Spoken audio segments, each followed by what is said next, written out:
Hey, it's Dr. Phil. Welcome back to Fill in the Blanks. As you know, we are in the middle of a series about personality disorders. We're talking about the toxic personalities in your life. And as I've told you, I'm not wanting this to be like a formal presentation. I'm wanting to just have a conversation with you. And because of that, you guys have been responding with a lot of questions. I'm going to try to take some of those this time and or next to respond. And first off, I want to take a second to thank everybody that is subscribing to the podcast. And I'm saying that because the response that I've been getting from all of you that subscribe to and listen to Fill in the Blanks on this series about toxic personalities has just been so overwhelming that it's really humbling. And I truly look to do those things that I think are going to make a difference in your lives. You're telling me that this is making a huge difference, which means I've hit upon something that I'm passionate about, because I know in my life, having grown up the way that I have, the path that I have, knowing how to contend with, deal with, manage some of these difficult personalities has made a huge difference in, I think, where I've been successful and where I've had difficult times. So I've wanted to share that. So thank you for responding so much, for all of your comments and for all of your questions. And I'm wanting to do this because I want you to be a good life manager. You've probably heard me say that you really need to look at life as something that's managed and not cured. And in managing your life, you're going to deal with people that have pathology. And when you deal with them, if you have a strategy, if you have coping skills, then it's someone that you can contain. It's someone that you can even manage and point rather than just judge and suffer. And I want that to be a skill set that you develop through what we're talking about here. I'm not trying to get you to become a diagnostician. I'm not trying to get you to sit in judgment of everybody in your life, but I don't want you to miss red flags. I said early on in this series, I want everyone listening to contact at least one person in your life that you love and care about and tell them to listen to this series. Tell them to subscribe to Fill in the Blanks and listen to the series. But I don't want them to jump in now. I want them to go back into the library and listen to the beginning when we started talking about narcissism. Because if you'll remember, we talked about narcissism and the different types of narcissism, the 4 different types, what to do about it. Then we talked about borderline personality. So what are we going to do today and why? So when you contact these people that you care about and ask them to join you in this series about toxic personalities in the real world, I don't want them to jump in mid-story here. I want them to pick it up from the beginning so they have all the tools that you have. I want you to have someone to resonate with, someone you can talk to, somebody that has the same symbol system you do. Because let me tell you, if you've been following along here, you have gotten a certain degree of expertise about some of these personality disorders. I have been through bachelor's degree, master's degree, PhD, and I can tell you the information I've been giving you is very much like what you would get if you were in a PhD program in psychology. If you were in a clinical program in psychology and you were taking abnormal psychology with an emphasis on personality disorders, the information that you're getting is very much what you would get if you were in this course. You might spend more time on it. You might read some other articles about it, but I've done all of that and pulled it together. I'm not the repository of all knowledge. I do research to refresh myself, look at current articles. And that's what I've been telling you about here. So let me tell you, you've got some really current information and some expertise so you can spot the red flags. Again, I'm not asking you to diagnose people. I want you to say, bingo, red flag, I need to be cautious about this. Now, today, I want to talk about the antisocial personality disorder. Let me tell you, this is something you probably haven't referred to as antisocial personality disorder or ASPD. You've probably talked about it in your life as psychopathy or sociopathy. And you've done that because it's been described or assigned those terms historically across time.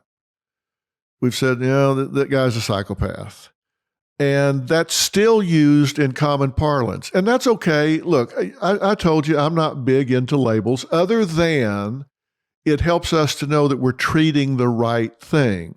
So it's a shorthand for therapists to use between themselves. If you're referring a patient to someone else or a client to someone else, then you can use this shorthand. It's for insurance purposes as well, but I don't really care how you refer to it in your own mind, whether you call it antisocial personality or psychopath or sociopath. Now, there are some slight differences that I'm going to talk about in a little bit, but however you want to think about it, it's okay. We're talking about kind of the granddaddy of personality disorders. This is a pattern of disregarding or violating the rights of others. Now, what we've talked about so far with narcissism and borderline personality, it had a lot to do with what they were doing with themselves. Narcissists wanted to be the center of attention. So again, that was about them. Now, that doesn't mean they weren't crowding you out, stealing your time, your attention, your thunder, dominating and all. That's true. But a lot of this had to do with their insecurities, their need for attention. It was about them, their fear of abandonment, etc. And with borderline personality, that was an interactive disorder, but it wasn't always necessarily something that was weaponized. But when we're talking about the antisocial personality, this is a pattern that disregards or actively violates the rights of others, meaning you.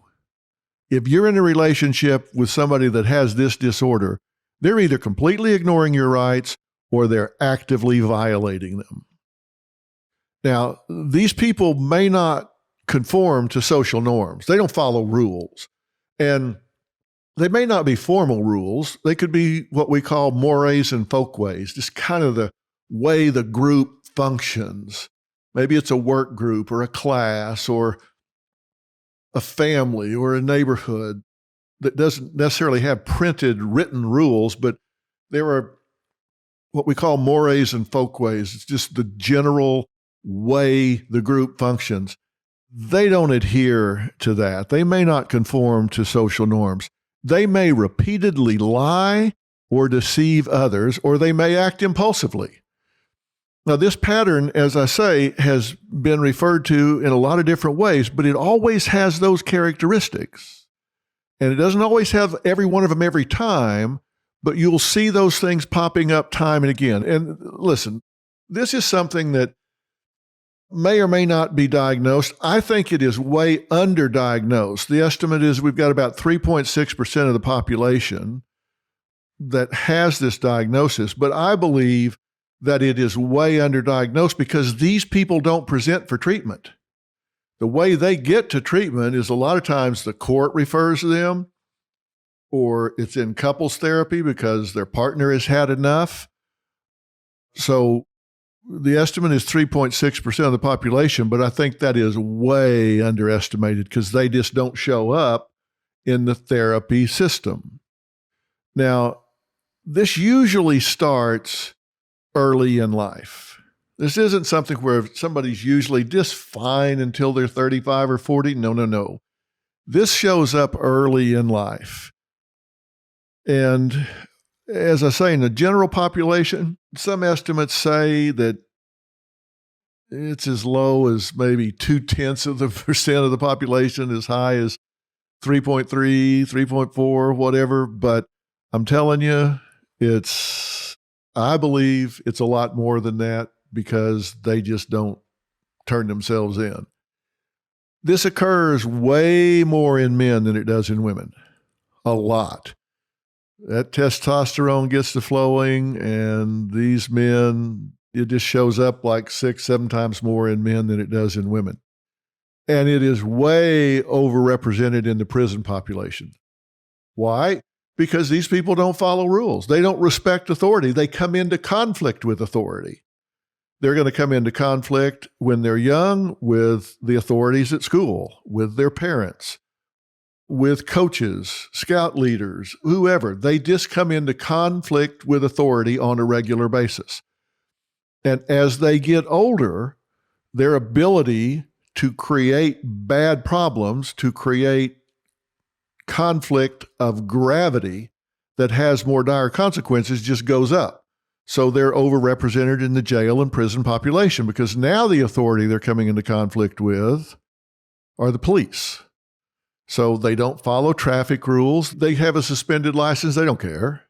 They're going to drive anyway. They say you're not supposed to drink and drive. They don't care. They're going to do what they want to do. The speed limit says 30. They'll go 60. It doesn't matter. They don't conform to social norms. They're going to do what they want to do because they have a disregard for other people's rights. They're not concerned about hurting someone else. And if they do, they don't feel sorry. They don't feel remorse about it. Now, there's a distinction here. They do know right from wrong. And we'll talk about how that's different from some other disorders here in a minute. It's not that they don't know right from wrong, it's just they don't care. It doesn't bother them to break the rules. They don't have that ability to feel empathy, that ability to feel remorse. So they know right from wrong, but they're going to do what they want to do anyway. They're very selfish people. So what are some characteristics? Let me just describe them to you narratively, but let me click them off. Failure to conform to social norms, deceitfulness, manipulativeness, impulsivity, irritability, and aggressiveness. This is where I say they violate the rights of others. Reckless disregard for the safety of self or others. That's why I said they'll drive drunk, they'll speed at unsafe levels. Irresponsibility. Again, they'll drive recklessly. They'll drive 120 miles an hour down the freeway. They're irresponsible. They're not concerned for their safety or your safety. And they have, this is a big one, a lack of remorse. If they do something that hurts you, they get you fired, they get you in trouble, they wreck your car, they get you injured. It's not like they go, oh my God, I feel so terrible. No, they don't. The only time these people feel remorse is at getting caught. If they feel sorry, they're sorry they got caught. They're not sorry for what they did. They're sorry they got caught for what they did. And that is purely a matter of expediency. They're sorry that they're being inconvenienced because some cop has them pulled over, some principal has them in the office, some authority figure at work is interrupting their role because they like to roll and they don't like anybody messing with that. Now, usually when you hear professionals or the police talk about a psychopath, they're usually talking about the very far extreme end of the behavioral continuum, the emotional continuum of the antisocial personality. You often hear psychopath coupled up with things like killer, psychopathic killer, psychopathic criminals, psychopathic rapists, psychopathic something. And what they're talking about is the extreme end of the continuum. Psychopath is usually considered as a modifier for some other conduct that is really considered behavior.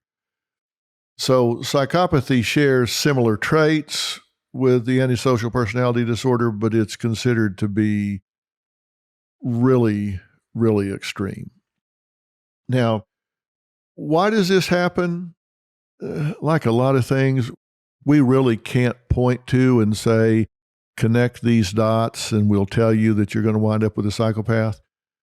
We do know that there does seem to be a genetic factor, meaning that if there's someone in the family that has this history, that it's more likely to reoccur in the family.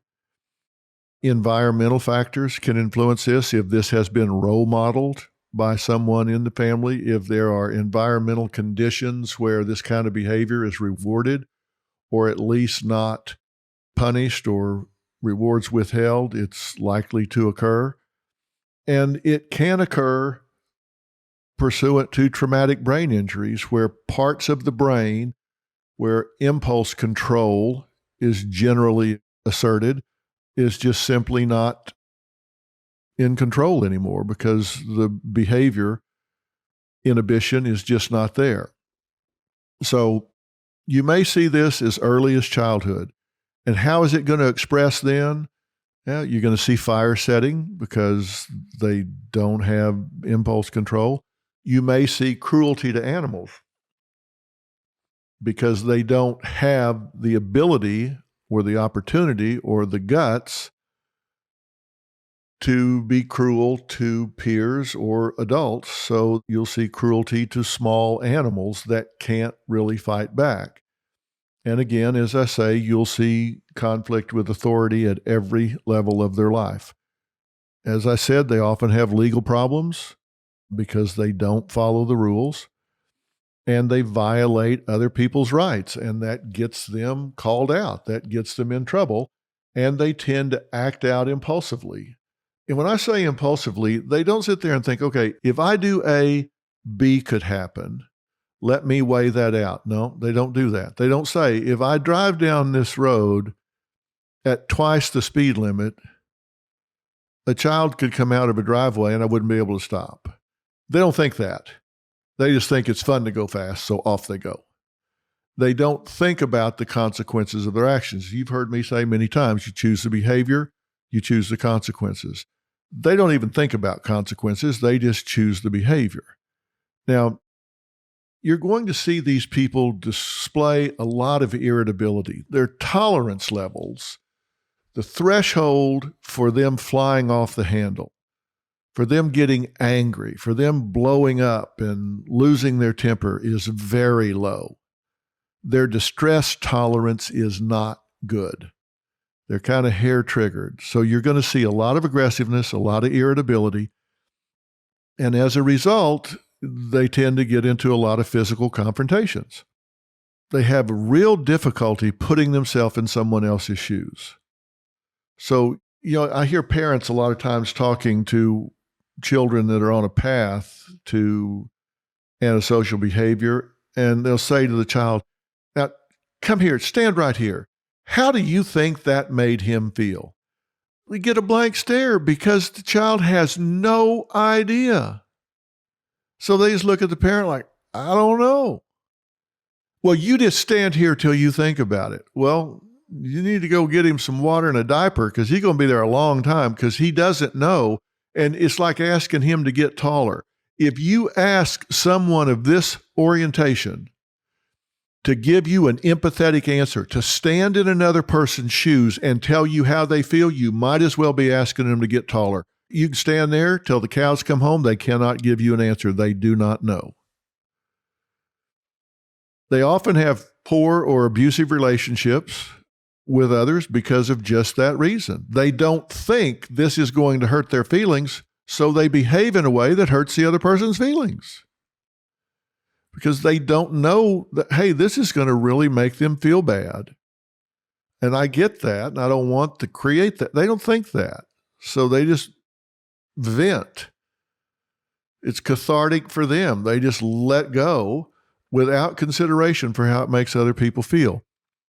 And they will lie when the truth would do better. It's just their adjustment. They just lie.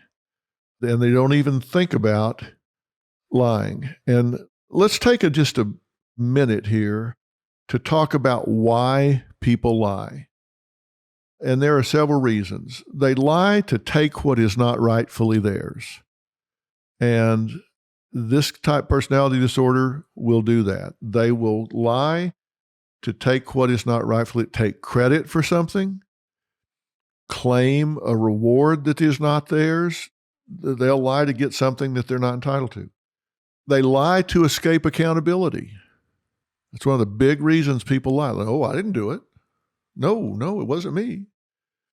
They lie to create a fantasy, to create false self-esteem, because in their heart of hearts, they think they're boring. They think their life is just really not very interesting.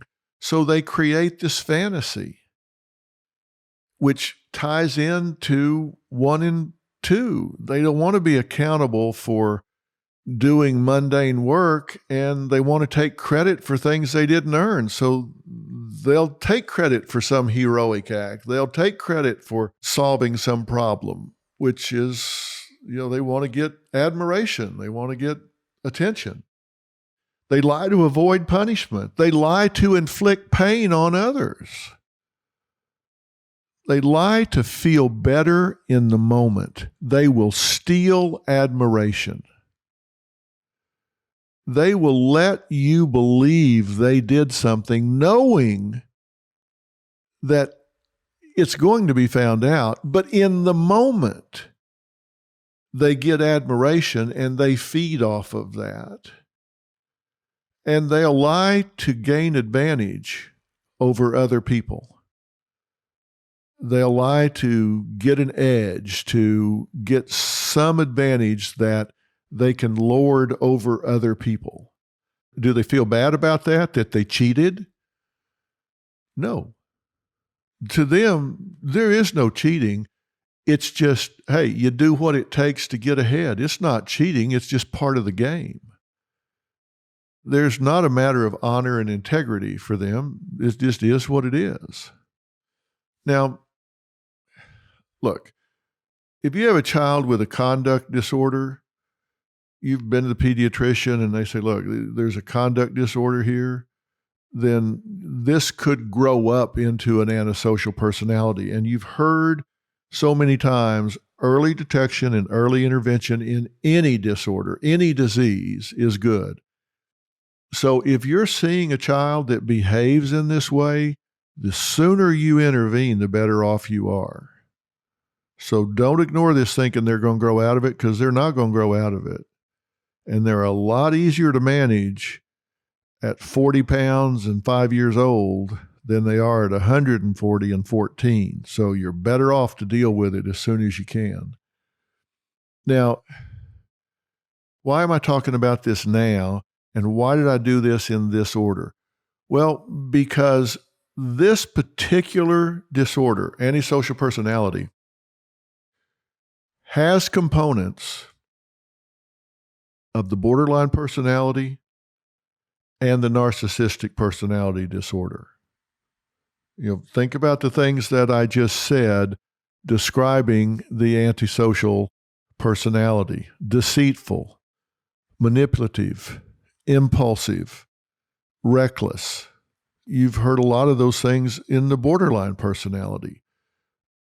You've heard some of those things about the narcissist. All of those things are rolled in here, but here they tend to be pretty malevolent with them. They're actually doing this in a very hurtful way. They're weaponizing it. They're aiming it. Now, this is going to express in relationships. It can be spousal or child abuse. These folks tend to be overrepresented in the alcohol or substance abuse population, jail or prison, as I said. Any kind of assault, aggression against others. And there's comorbidity here. This doesn't occur in isolation. These people also suffer with a lot of depression and anxiety. A lot of times, these people can be very successful for short periods of time, but it does tend to catch up with them. So you see them sometimes homeless, low socioeconomic status, and they tend to have shorter life expectancy because they take high-risk behaviors. They're irresponsible. And they're overrepresented in cause of death from violence. Because again, there's a lot of conflict. These people get in situations where they wind up getting killed. So how do you prevent this? Well, there's not a great way to prevent this. As I said, early intervention is important, but you're probably wondering, is my child going through a phase? Am I married to someone like this? Is he talking about me? Well, there's actually a checklist that's pretty good about this, and it's called the Hare Psychopathy Checklist. This is a preliminary research rating scale that was developed by Robert Hare and his team that you can really look at. And I'm going to put this on the website and on my Facebook page so you can go through. And when I say checklist, it's just that. You can go through and check and see how many of these characteristics either apply to you or the person you're concerned about. And I'm not going to list them all here because there's quite a few, but I'm going to give you a few examples. Glibness, superficial charm, grandiose sense of self-worth, pathological lying, lack of remorse, shallow affect, meaning their emotions are very shallow, parasitic lifestyle, they use other people is what it means, poor behavioral control, promiscuous sexual behavior, impulsivity, irresponsibility, juvenile delinquency, short-term relationships, particularly marital relationships, because they blow them up. So go through and see how many of those things check off for you or somebody else. These people have trouble in relationships just like borderline personality people do. There's also a test for these sorts of things, and I'm not trying to get you to self-diagnose, but this is a test that you can kind of go through that's considered to be a first step towards getting treatment to see, does this describe me or somebody I really care about? And it too is kind of a checklist, and it gives you a lot of items that you go through and you just check how much they apply to you, like always, often, sometimes, rarely, or never. And it talks about some of the same things. Do you repeatedly lie to or trick others for your own gain or pleasure? Do you act impulsively? Do you fail to plan ahead? Have you ever engaged in criminal behavior? If you hurt someone else's feelings, do you lack remorse or guilt? Do you consider yourself superior to others? Do you use charm or wit to manipulate others for your own benefit? Now, this only helps you. I just read a few, not all. I'll put this again on the site. Does it help you only if you're really honest with yourself? And if you go through this checklist, if you go through and evaluate these things, do it in a way that nobody's going to see it but you. Don't do it with your wife or your husband or your mother or your dad. If you're going to do this, do it where only you see it so you can be honest with yourself. Whether you're doing it on yourself or maybe on your spouse. If you do it where somebody's going to look over your shoulder, you're not going to be honest. It's hard to be hard on somebody else or truthful with yourself. Now, I want to talk about the personality as it shows up in life a little bit. You're going to experience these people as real problems in your life. You're going to experience them as jerks. You're going to experience them as people that hurt your feelings, victimize you, steal from you, use you, abuse you, lie about you, manipulate you. You know who they are if you're honest with yourself. And as I said, they tend to weaponize this and they'll try to excuse it. But there's a difference between assertiveness and aggressiveness. And I want to be very clear about this. Assertiveness is when you confidently, directly express your needs or feelings clearly, but you do it without violating the rights of other people. Let me say that again.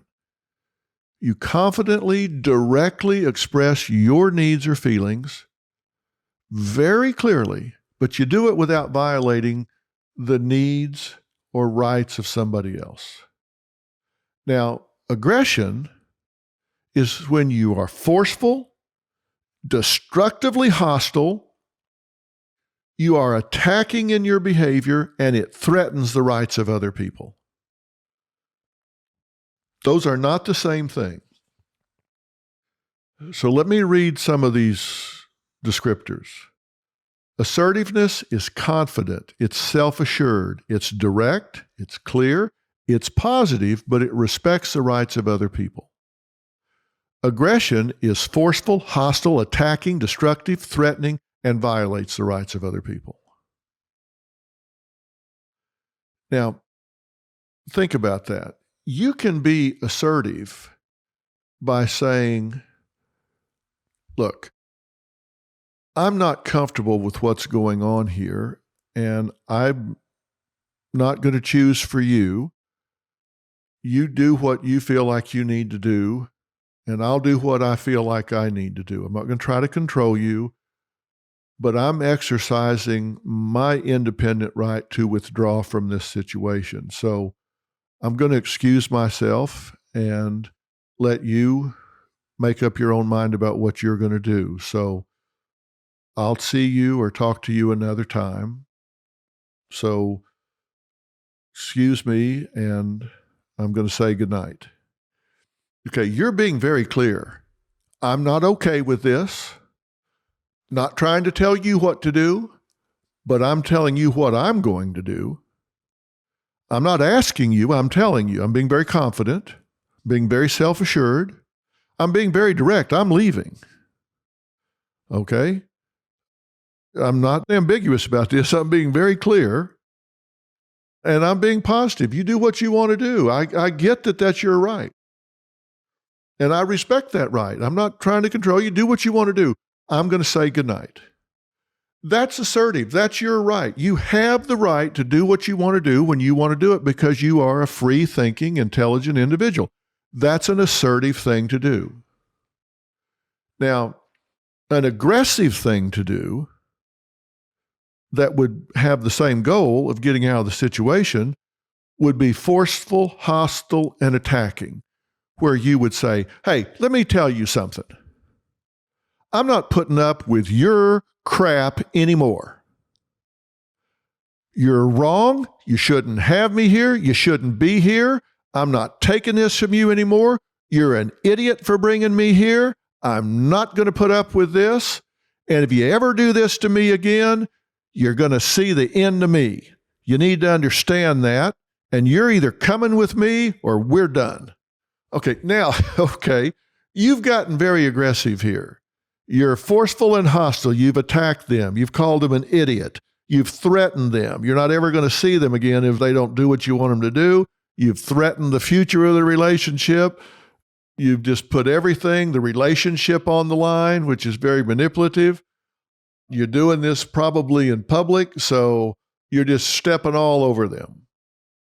Does it get you out of the situation the same way the assertiveness did? Yes. But it's like killing a mosquito with a shotgun. It's overkill. You don't need to do it. You can be assertive and say, listen, I just need to tell you I'm going to excuse myself. You do what you want to do or need to do. But as for me, I'm going to say goodnight and we'll talk another time. So take my leave and so long. Okay. Forceful. You're very clear. You're just positive and you're gone. The other way, you assassinate their character on your way out the door and threaten them while you're doing it. Very different. So one is assertive, the other is aggressive. Antisocial personality will almost always choose aggressiveness. They may even go to the point of being physical because that's who they are. That's what they tend to do. Now, that's the difference. That's when you know that you're dealing with an antisocial personality or you're behaving in that way. Let me talk about some myths here so you understand. One myth is that the antisocial personality disorder is not treatable. That's sort of a myth because it is very difficult. There is some psychopharmacology that can be used here, and you're really not treating the personality disorder as much as you are treating the aggression. You're mellowing them out some. Non-psychopharmacological treatment methods, cognitive therapy, behavior therapy, group therapy, family therapy, which are talking therapies, I have to tell you, it's not the best prognosis. Can they get better?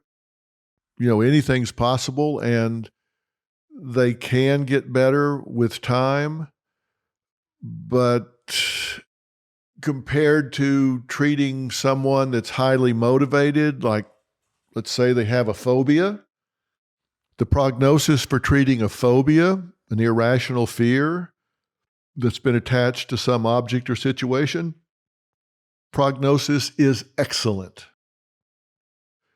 Prognosis here, not so much. In fact, some of these clients can get worse with therapy.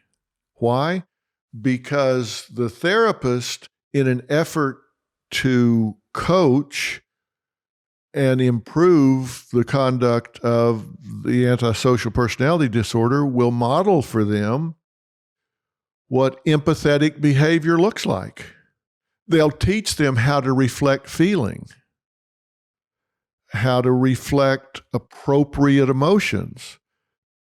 And the psychopath, the antisocial personality disorder, will go to school on that. They go, okay, I didn't know how to do that before, but now I'm going to be a little harder to spot because I know at least how to mimic empathetic behavior.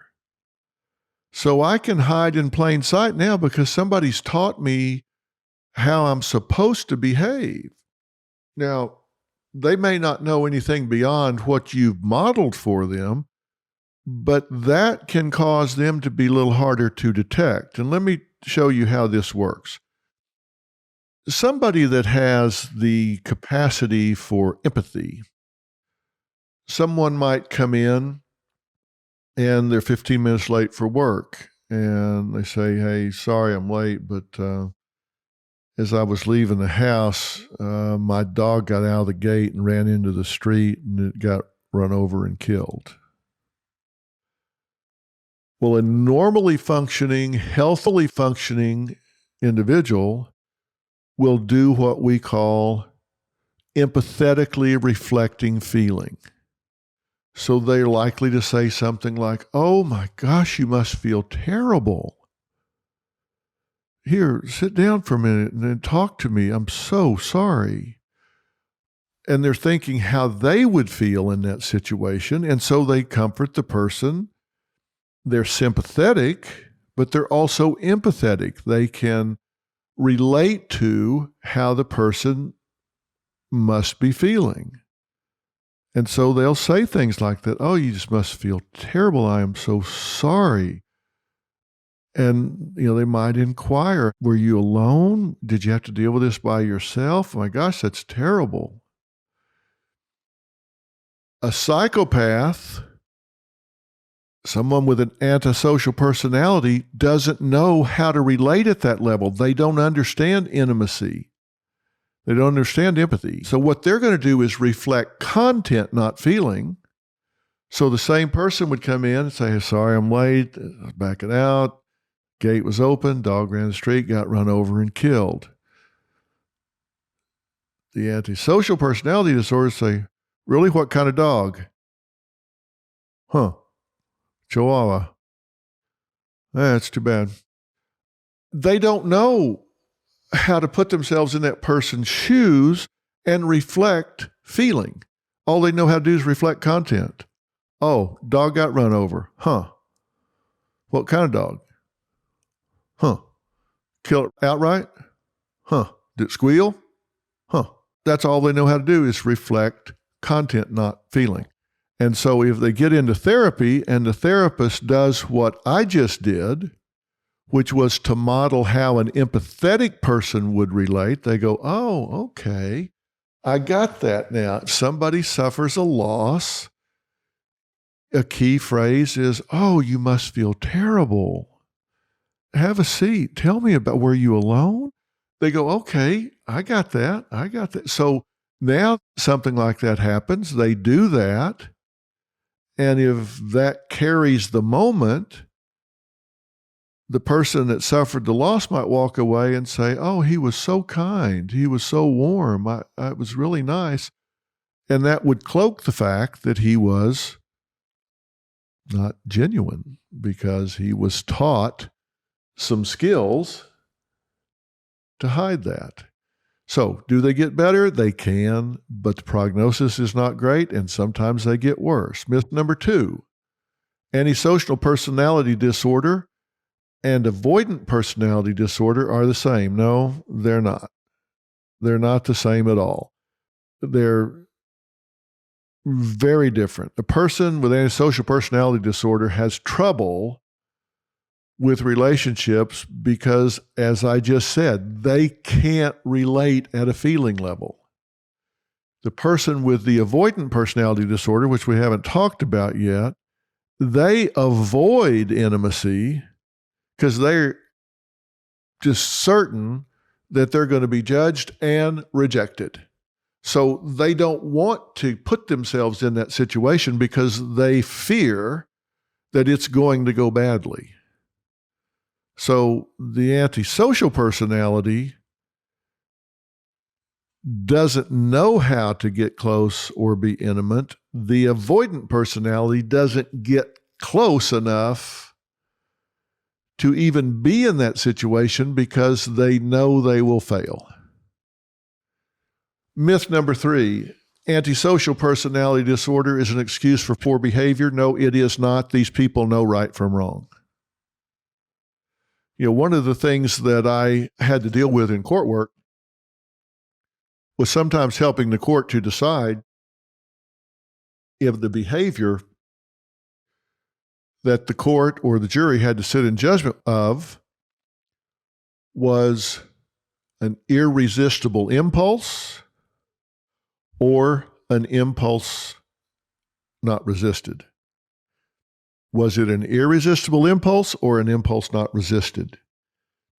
And there is a big, big difference.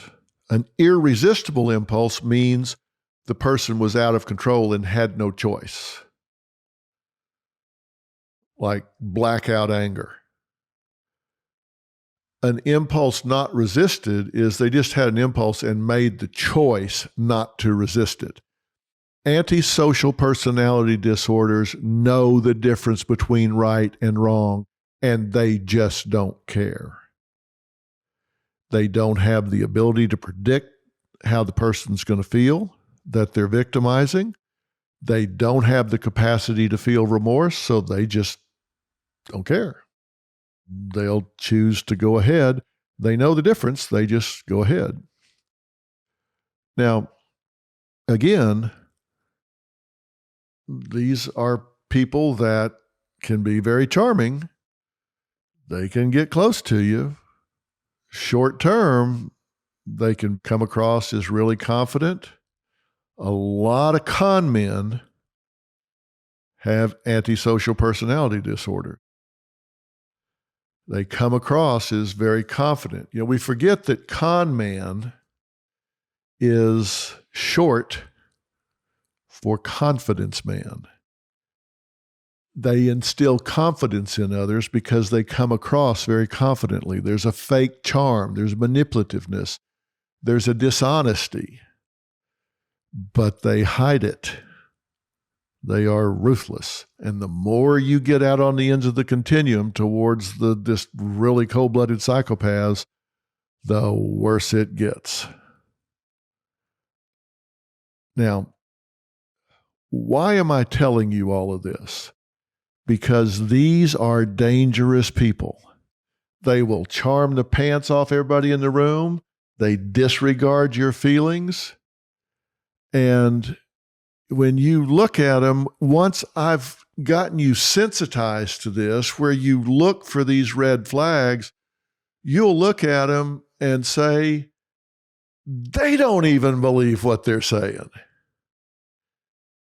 And the way you know they're lying is if their lips are moving, because as I said, these people lie because they want to take what's not theirs. They want to escape accountability. They want to create a fantasy world where they're the hero. They lie, lie, lie. But they're so charming, you can't seem to stay mad at them.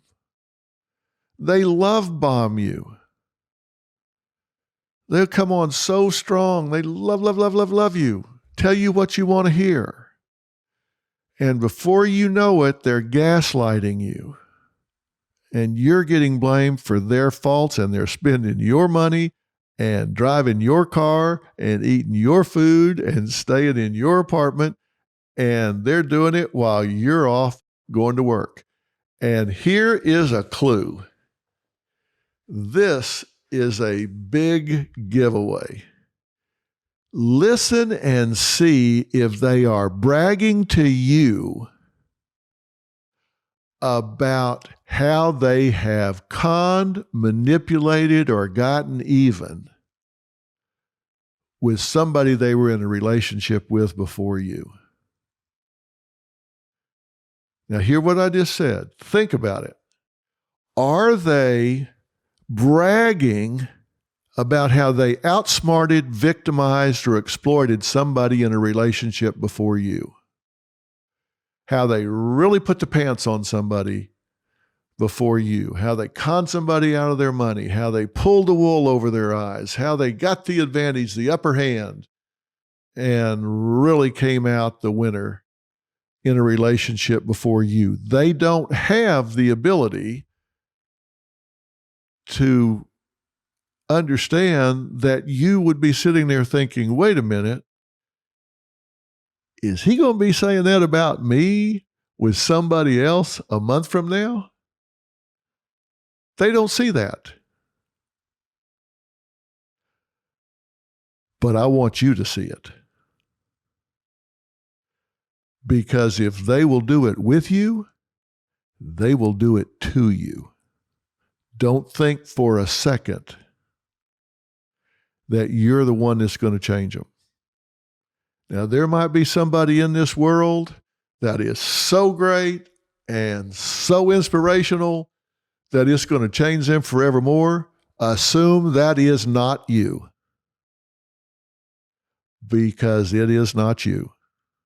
You are not going to change this person. What you need to do is get professional help. And if they don't respond to it, my advice is you need to put these kind of people in your rearview mirror. Because as I said, the prognosis is not good, and you need to protect yourself, limit yourself, set up boundaries, and keep yourself protected. Like I said, I don't care how charming they are. If their lips are moving, assume they're lying. Don't leave your money laying around. Don't let them know your passwords. Don't let them know your credit card information. Don't let them in any way get in a position to take advantage of you.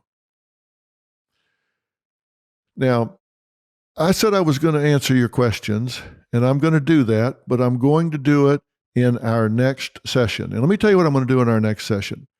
I am going to take the narcissistic personality, the borderline personality, the antisocial personality, and a few others, and I am going to roll them into one, and I'm going to tell you how they get into your life,